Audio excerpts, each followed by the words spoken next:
নমস্কার বন্ধুরা, কেমন আছেন সবাই? আমরা ভালো আছি, আশা করছি আপনারাও ভালো আছেন। রন্ধনে শাশুড়ি বৌমার বন্ধন পরিবারে আপনাদের আরও একবার স্বাগত জানাই। আজকে চলে এসেছি কড়াই শাকের রেসিপি নিয়ে। তার জন্য প্রথমেই দেখাই আপনাদের, বাজার থেকে 500 কড়াই শাক আনা হয়েছিল। সব বেছে বাদ গেছেই তো বোধহয় 300 মতো, আর এই 150-200 মতো আর কি শাক আমরা নিয়েছি। টয়াগুলো ডগার দিকে যেগুলো কচি হয় আগার, সেইগুলো নিয়েছি। নরম হবে শাকটা, তাহলে ওইগুলো বাদ দিয়ে আর এতটা নেওয়া হয়েছে বেছে পরিষ্কার করে। এবার এটা মিহি করে কুচিয়ে জল দিয়ে ধুয়ে জল ঝরিয়ে নেবো। তারপর আমরা রান্নাটা শুরু করব। কী কী দিয়ে করি অবশ্যই দেখতে থাকুন, ভিডিওটা স্কিপ না করে। এইভাবে বানালে কিন্তু দুর্দান্ত হয় খেতে। বন্ধুরা, কড়াই শাকগুলো ভালো করে কেটে ধুয়ে জল ঝরাতে দিয়েছি। আর এদিকে নিয়ে নিয়েছি দুটো আলু, একেবারে ছোটো ডুমো ডুমো করে কেটে। আর এদিকে নিয়েছি বেশ কিছুটা শিম আর বেগুন, মাখড়া যে সাদা বেগুনগুলো হয়, ওই বেগুনগুলো ছোট ছোট করে ডুমো করে কেটে। এবার আমরা কড়াই শাকটা রান্না করব। কিভাবে করছি দেখুন। খুব অল্প তেল মশলায় রান্নাটা হয়ে যায়, কিন্তু খেতে দুর্দান্ত টেস্ট হয় এভাবে বানালে। মামুনি এবার কড়াই বসিয়ে দিয়ে ভালো করে একটু তেল, সর্ষের তেল দিয়ে গরম করে নিয়েছে। এবার ওই তেলের মধ্যে বেশ কিছুটা বিউলির ডালের যে সাদা বড়ি হয়, ওই বড়ি দিয়ে দিচ্ছে। লাল লাল করে একটু ভেজে তুলে নেবে। বড়িগুলো ভেজে তুলে নিয়ে ছোটো করে গুঁড়ো করে নেবে মিহি করে। আপনারা রান্নাটা স্কিপ না করে দেখতে থাকুন। আর এইভাবে অল্প তেল মশলা একবার কড়াই শাক রান্না করে দেখুন বাড়িতে, ভালো লাগবে খেতে। বন্ধুরা, এবার বড়িগুলো ভেজে তুলে নিলাম। দিয়ে ওই বড়িগুলো মিহি করে মামুনি গুঁড়ো করে নেবে। আর ওই একই কড়াই আর একটু সর্ষের তেল দিয়ে ভালো করে গরম করে নিয়েছি। এবার যে ছোট করে কেটে রাখা আলু, বেগুন আর শিমটা আছে, সেটা সামান্য লবণ আর হলুদ দিয়ে ভালো করে মাখিয়ে নেওয়া হয়েছে। এবার এগুলো তেলের মধ্যে দিয়ে হালকা করে একটু ভেজে তুলে নেব। আপনারা দেখতে থাকুন। তেল আসেনি তো।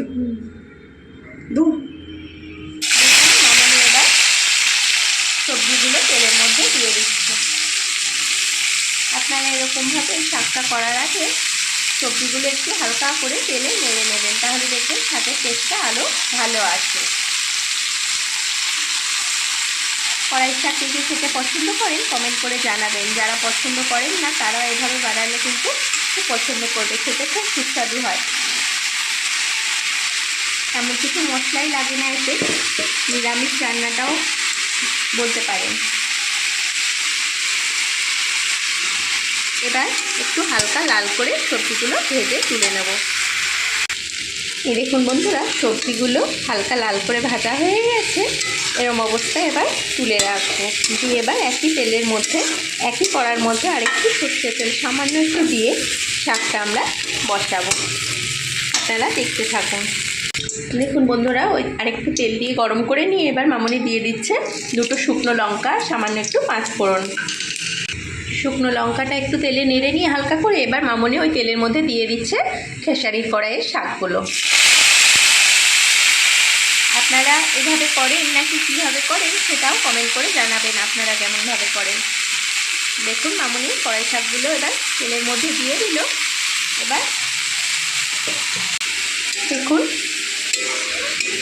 শাকটা দিয়ে তেলের মধ্যে একটু নাড়তেই শাকটা কত কমে এলো, আর জলও বেরোলো শাক থেকে বেশ খানিকটা।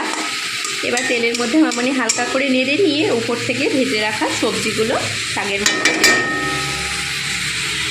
এই রান্নাটা এভাবে করলে কিন্তু দুর্দান্ত টেস্ট হয়। গরম ভাতের সাথে জাস্ট অসাধারণ লাগে কড়াই শাকটা।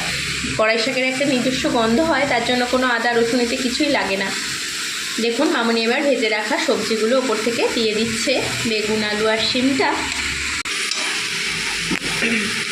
এবার হালকা করে শাক আর আলু, বেগুন, শিমটা মিশিয়ে নিচ্ছে মামুনি।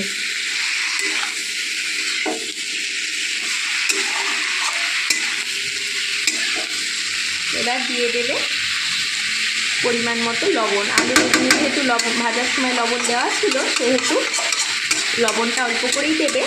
আর দিয়ে দেবে সামান্য হলুদ গুঁড়ো আর সামান্য জিরে গুঁড়ো। আপনারাও দেখতে থাকুন। আপনারা আপনাদের শাক সবজির আন্দাজ অনুযায়ী হলুদ জিরেটা ব্যবহার করবেন। ভাজাতে যেহেতু হলুদ দেওয়া আছে, খুব সামান্য একটু হলুদ দিল মামুনি, আর দিয়ে দিল খুব সামান্য একটু জিরে গুঁড়ো। এবার দিয়ে দিচ্ছে সামান্য একটু লবণ।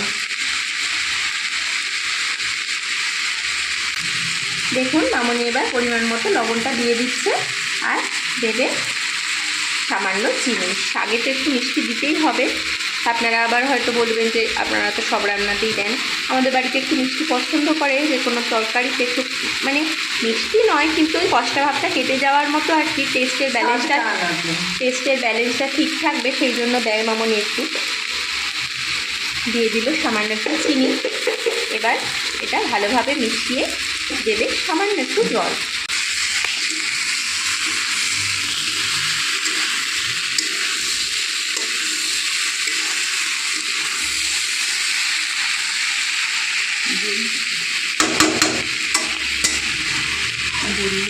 এবার সামান্য একটু জল দেবে মামনি, তারপর দেবে ভেজে গুঁড়ো করে রাখা বড়িটা।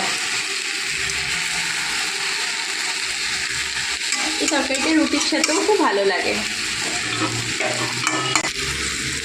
দেখুন শাক সবজিগুলো সিদ্ধ হওয়ার জন্য মামনি একটু সামান্য জল দিয়ে দিচ্ছে,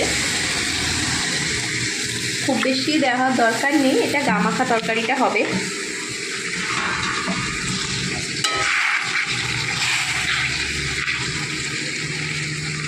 এবার দিয়ে দিচ্ছে উপর থেকে ভেজে রাখা বড়িটা। আপনারা বড়িটা ভেজে এভাবে মিহি করে গুঁড়ো করে নেবেন, তাহলে কী হয় কড়াই শাকটা খেতে ভালো লাগে, আর বড়িটা পুরো শাকের সাথে মিশিয়ে দেয়, আর কড়াই শাকের আর বড়ির দুটো গন্ধ মিশিয়ে দারুণ একটা গন্ধ হয়, আর খেতেও খুব টেস্টি লাগে শাকটা। পুরো শাকটাই যখন খাবেন জিভের মধ্যে বড়িটা পড়বে, ভালো লাগবে টেস্টটা। আর এতে পিউলির ডালের বড়িটাই দেওয়ার চেষ্টা করবেন আপনারা। দেখুন মামনি বড়িটা দিয়ে দিল, এবার মিশিয়ে নিচ্ছে ভালো করে। দেখুন মামনি ভালোভাবে শাক বড়িটা মিশিয়ে নিল। এবার ঢাকা দিয়ে মিনিট 5 হতে দেবে, গ্যাসের ফ্লেমটা মিডিয়ামে রেখে। আপনারাও কিন্তু স্কিপ না করে দেখতে থাকুন। এই দেখুন বন্ধুরা, শাকটা 5 মিনিট পরে মামনি ঢাকা খুলে নিয়েছে। দেখুন কি সুন্দর গামাখা হয়ে এসছে, আর কালারটাও সুন্দর এসছে, আর দারুণ একটা স্মেলও বেরোচ্ছে। আপনারা এইভাবে কেউ কড়াই শাক বানান নাকি কমেন্ট করে জানাবেন, যদি না বানান অবশ্যই একবার ট্রাই করবেন আর আমাকে জানাবেন কেমন লাগলো। এভাবে করলে কিন্তু দুর্দান্ত লাগে খেতে। রান্নাটা চলুন হয়েই এসেছে, এবার পরিবেশন করে দেবে মামনি। আপনাদের পরিবেশন করে নিয়ে দেখাচ্ছি। আপনারা কিন্তু আমাদের রান্নাটি ভালো লাগলে অবশ্যই চ্যানেলটি সাবস্ক্রাইব করে নেবেন, আর একটা লাইক কমেন্ট অবশ্যই করবেন। এই দেখুন বন্ধু, দারুণ টেস্টি কড়াই শাকটা বড়ি বেগুন আলু শিম দিয়ে একদম রেডি হয়ে গেছে, মামনি পরিবেশন করে দিয়েছে। দেখুন তো কেমন হয়েছে। এইভাবে বানালে কিন্তু দুর্দান্ত টেস্ট হয়। ভিডিওটি কেমন লাগলো অবশ্যই কমেন্ট করে জানাবেন, ভালো লাগলে লাইক করবেন, আমাদের চ্যানেলটিও সাবস্ক্রাইব করে নেবেন, ফেসবুকে আমাদের পেজটিও ফলো করতে ভুলবেন না। ভিডিওটি এতক্ষণ ধরে দেখার জন্য আপনাদের অসংখ্য অসংখ্য ধন্যবাদ আর অনেক অনেক ভালোবাসা। আজ তাহলে আসি, আবার দেখা হবে অন্য কোনো দিন অন্য কোনো নতুন রেসিপি নিয়ে। ততক্ষণ আপনারা ভালো থাকুন, সুস্থ থাকুন।